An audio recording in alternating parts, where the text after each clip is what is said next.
finding slope using slope formula. So now we are going to use a slope formula to find um, the slope.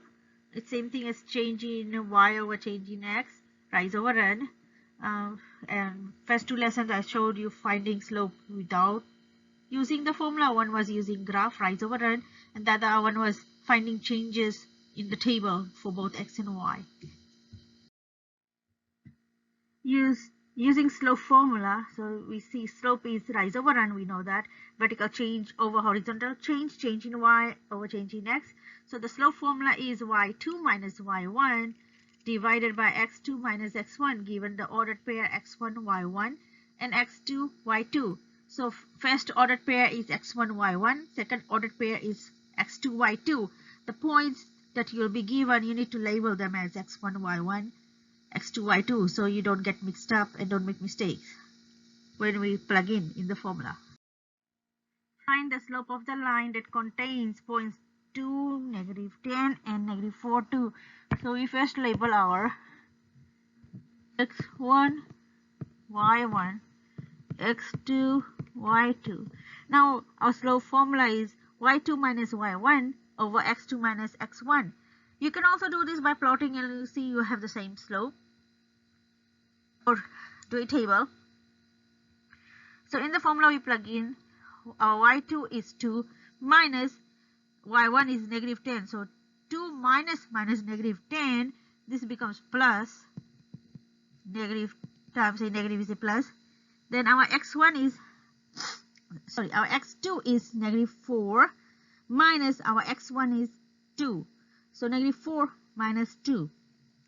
Now when simplified, we have 2 plus 10 minus 4 minus 2. Further simplifying it, we have 2 plus 10 is 12. -4 minus 2 is -6. So 12 divided by -6, when we simplify, we have -2 over 1, or we can just say -2. Now you are given a table.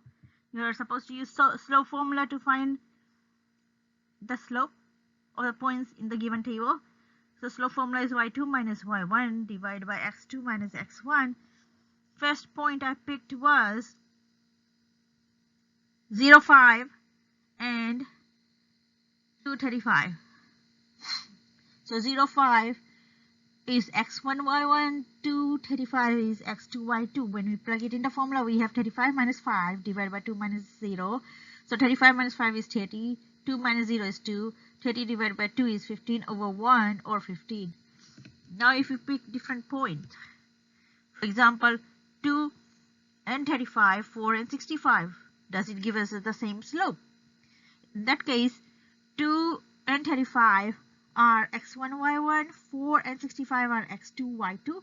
We plug it in the formula, we have 65 minus 35, which gives us 30, and 4 minus 2, which gives us 2. So 30 divided by 2 is 15 over 1, or we can say it's 15. Now we pick 0, 5 and 4, 65. 0, 5 is x1 y1, 4 and 65 is x2 y2. We plug it in the formula, we have 65 minus 5 gives us 60, divided by 4 minus 0. 4 minus 0 gives us 4. So 60 divided by 4 is 15 over 1, which is 15. So we pick any points, the slope is same. The rate of change is same.